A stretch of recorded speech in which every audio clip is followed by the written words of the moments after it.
এটা আমার গাড়ি, আমি ভাড়া চালাতে দিই, প্রতিদিনের মতো চালাই। কালকে হঠাৎ 10টার পর তাকে আমি ফোন দিই। এতে নাম তফাজুল ইসলাম। তফাজুল ভাইকে আমি ফোন দিই, দেখি ওনার ফোন বন্ধ। কিছুক্ষণ অপেক্ষা করি আমি 11টা পর্যন্ত। 11টা পর্যন্ত অপেক্ষা করার পর সে আর আসে না আর কি। 12টা বাজে যায়, তখন আমি খুঁজতে বের হই। রাত 1টার দিকে তার বাসায় যাই। তার বাসায় আমাকে বলে, সান্ত্বনা দেয় যে কালকে সকাল পর্যন্ত অপেক্ষা করি। তখন আমি সকালে থানায় আসি অভিযোগ দিতে।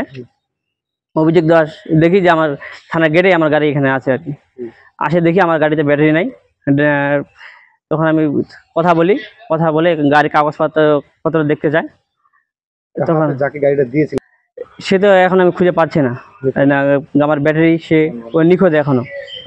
জি, ওনাকে আমি ফোন দিই, ওই সকালে ফোন দিই, ফোন বন্ধ আছে। তার পরিবার কি বলতেছে? তার পরিবার আসতেছে, বলতেছে আমি আপনাদের যত হেল্প করার হেল্প করতেছি। পরিবার কি জানে এই বিষয়টা? জানে। কোথায় আছে ওরা আসতেছে, ওদের বাসায় কথা বলছি, ওরা একটু ধৈর্য ধরতে বলতেছে। নাই আমার স্বামীরাও নাই, বেটাইও নাই। কোন গাড়ি চালায়? চার্জার অটো গাড়ি। কখন এরকম শুনছেন আপনি? শুনছি 12টা, রাত 1টার দিক মালিকটা গেছে, তারপর আমি শুনছি। আপনার স্বামীর নাম কি? আমার স্বামীর নাম আফাজুল। আর কি? এখন আপনি কি চাচ্ছেন?